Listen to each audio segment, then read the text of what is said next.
En la década de 1760, una bestia desconocida acechó a los residentes de la región de Gebaudan, atacando y matando a más de un centenar de personas y ganado. Descrito como un enorme lobo rojizo con negro, tan grande como un caballo, el cual aprovechaba la oportunidad para atacar y mutilar a los aldeanos cuando se encontraban desprevenidos en los campos cercanos al pueblo. Esta temible bestia sería llamada la Bestia de Gebaudan.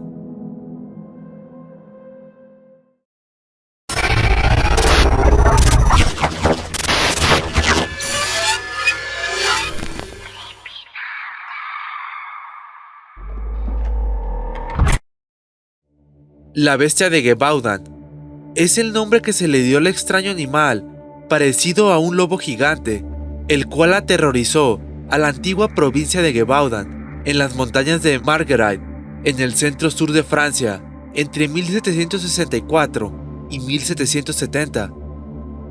Se dice que los ataques, que cubrieron un área de 90 kilómetros a la redonda, fueron cometidos por una bestia que tenía grandes dientes y una cola larga. Las víctimas a menudo eran asesinadas degolladas. El gobierno francés utilizó una cantidad considerable de mano de obra y dinero para cazar al animal, incluidos los recursos de varios nobles, el ejército, civiles y varios cazadores reales. Según relatos, esta bestia cobraría la vida de más de 113 personas y dejaría 49 personas más heridas de gravedad. Algunos testigos describieron que la bestia era similar a un lobo de gran tamaño, tan grande como una vaca. Tenía una cabeza grande, parecida a un perro, pero con orejas pequeñas y rectas, un pecho ancho y una boca tan grande que dejaba al descubierto sus afilados y enormes dientes. Las garras de sus pies eran tan afiladas como navajas. Se decía que el pelaje de la bestia era de color rojo y en su espalda tenía manchas de color negro. El primer ataque registrado de la bestia fue a principios del verano de 1764, cuando una mujer joven que cuidaba del ganado cerca de Langon, en la parte oriental de Gebaudan, escuchó algo moviéndose entre los arbustos cercanos. De repente, la bestia saltó de entre la maleza y corrió rápidamente hacia ella. Sin embargo, los toros de la manada atacarían a la bestia, logrando ahuyentarla.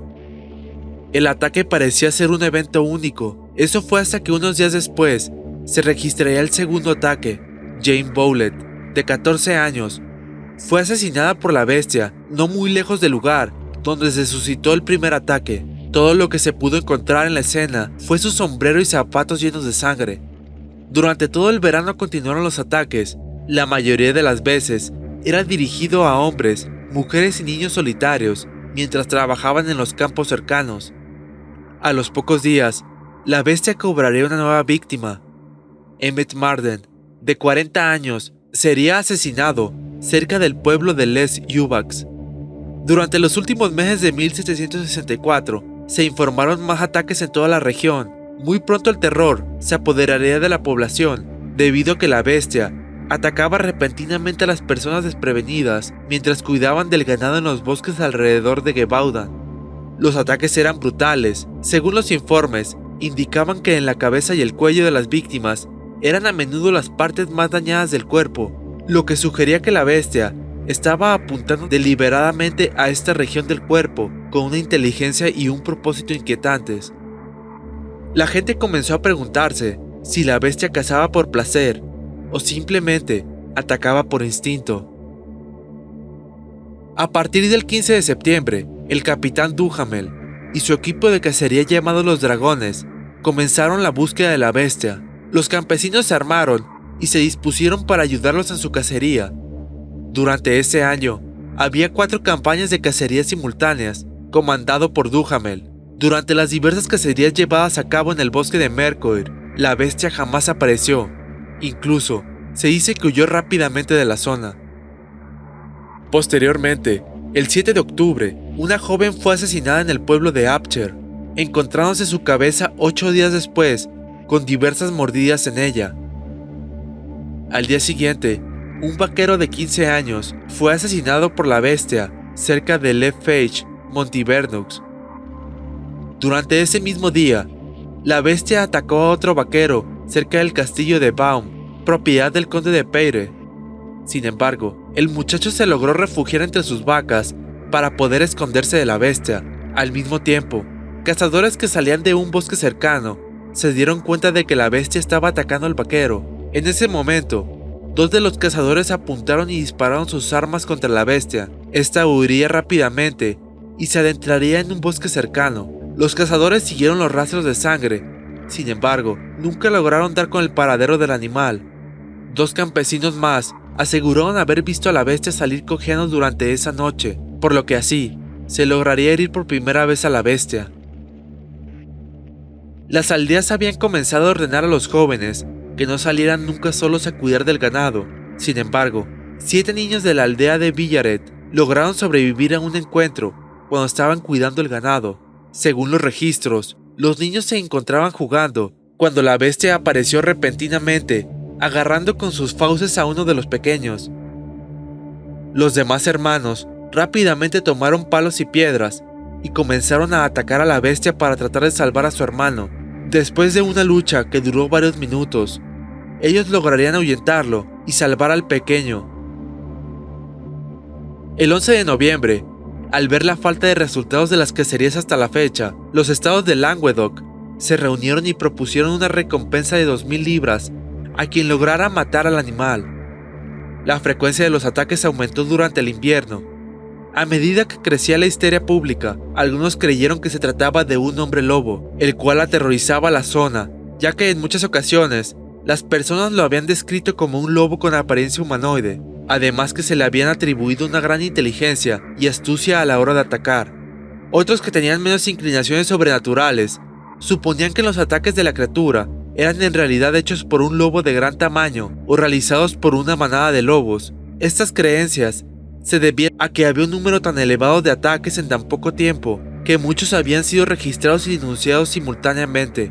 También, algunos testigos describieron que la criatura habría sido avistada con otros animales similares, pero de menor tamaño, llegándose a pensar de que podría tratarse de sus crías. El rey Luis XV se enteró de los ataques después de que Jacques Portefax y un grupo de hombres armados sobrevivieran a un ataque de la bestia y lo denunciaran al gobierno. El rey, horrorizado por las historias, premió a los sobrevivientes con varios cientos de libras y ofreció a Portefax educación estatal totalmente financiada como recompensa, justamente antes de anunciar que el gobierno se ocuparía personalmente de cazar al monstruo. El rey fue fiel a su palabra y envió a 2 conocidos cazadores de lobos profesionales a la región en febrero de 1765 para rastrear y matar a la bestia, trayendo consigo a 8 sabuesos entrenados en la caza de lobos. Ellos creían que la bestia se trataba de un lobo gris euroasiático y se dispusieron a capturarlo como tal. Después de varios meses de caza y cientos de lobos muertos, los informes de los ataques continuaban llegando.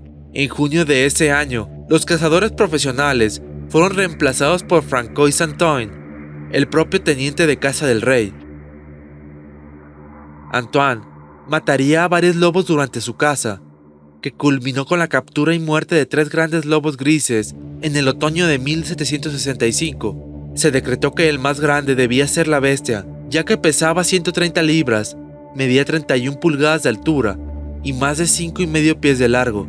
Antoine declaró oficialmente que en todos sus años de cacería jamás había visto a un lobo tan grande que pudiera compararse con ese, y que debido a su extraño tamaño y características, era muy probable que se tratara de la gran bestia que aterrorizaba la zona. Además, el animal fue identificado por algunos sobrevivientes como el culpable de dichos ataques. Posteriormente, Antoine regresaría con el rey y recibiría varios títulos y premios monetarios por sus servicios. El lobo sería disecado y exhibido en la corte real para que todos lo vieran y la vida de la gente de Gebaudan volviera a la normalidad. Sin embargo, la tranquilidad en las comunas francesas solo duraría poco tiempo, ya que solo 3 meses después, los ataques comenzarían una vez más. Debido a los nuevos ataques, el domingo 11 de agosto se organizó una gran cacería.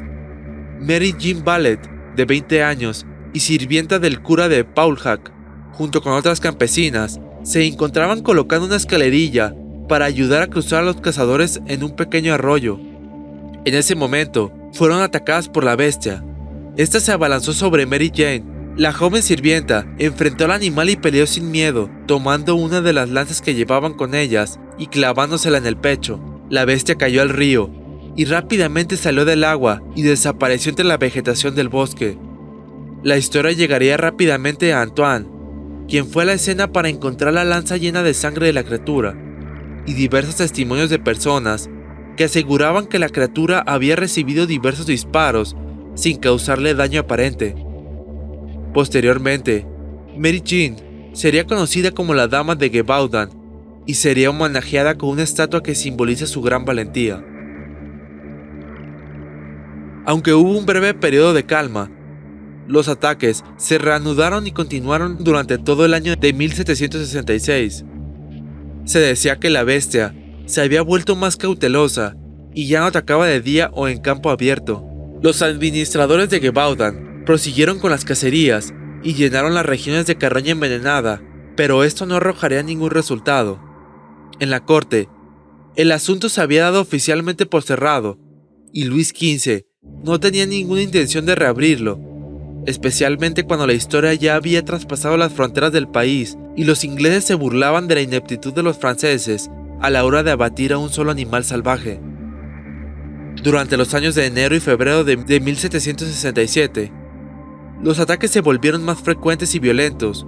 Las comunidades campesinas se paralizaron, niños y mujeres eran decapitados, desmembrados y devorados. Sus cuerpos aparecían casi a diario en los campos.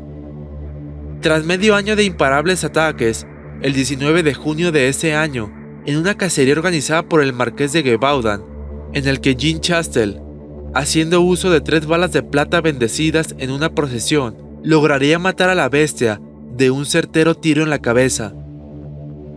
Las muertes pararon, y el cuerpo del monstruo fue examinado encontrando diversos restos humanos en su estómago. Posteriormente, sería embalsamado y exhibido durante 12 días en el castillo de Besque, donde todas las personas del pueblo lo observaron con asombro.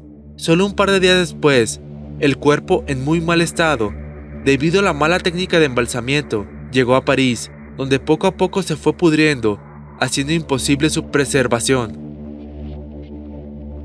Desde finales del siglo XVIII, se han propuesto numerosas teorías para tratar de explicar el origen de la bestia de Gévaudan. Algunos expertos teorizan que podría haberse tratado de un lobo que pudo crecer más de su tamaño habitual debido a algún extraño desorden genético, ya que a lo largo de la historia se han encontrado especímenes de animales con tamaños sorprendentes y fuera de lo normal, por lo que no sería raro pensar que se pudo haber tratado de un lobo gigante y el cual pudo haber tenido descendencia, heredando así su gran tamaño y características peculiares.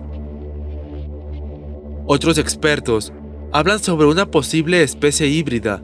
Esto gira en torno a su extraño color rojizo descrito por algunos testigos y su gran tamaño, ya que en algunas ocasiones sería descrito del tamaño de un caballo. Algunas de las teorías con tintes más sobrenaturales hablan acerca de que podría haberse tratado de alguna especie de hombre lobo, debido a los relatos e historias que describían a una criatura con características humanoides, muy hábil y astuta, la cual pareciera saber cuándo, dónde y cómo atacar. Esta teoría ganaría fuerza debido a los registros sobre Jean Chastel, la persona a la que se le atribuye la muerte de la bestia, los cuales hablan que durante el año 1765 sería encarcelado junto a sus 2 hijos por cuestiones de herejía y brujería. Durante ese periodo, la bestia no atacaría. Sin embargo, al poco tiempo de su salida de la cárcel, la bestia volvería a atacar. Así que diversas personas de los pueblos cercanos pensaban que Jean Chastel era una especie de hombre lobo que podría transformarse a voluntad, o que él, de alguna manera, controlaba a la bestia de Gévaudan, ya que a pesar de intentarla matar en diversas ocasiones, solo sucumbió ante la bala de plata de Chastel, por lo que diversas personas del pueblo pensaban que él sabía más de lo que decía saber en realidad, Sin embargo, a pesar de las sospechas de los aldeanos, nunca lograrían demostrarlo. Algunos investigadores aseguran que solo se trataría de una exageración en las historias contadas sobre ataques de manadas de lobos en estas zonas francesas, ya que en ese tiempo había una gran población de lobos en esas zonas francesas, e incluso era bastante común los ataques a personas.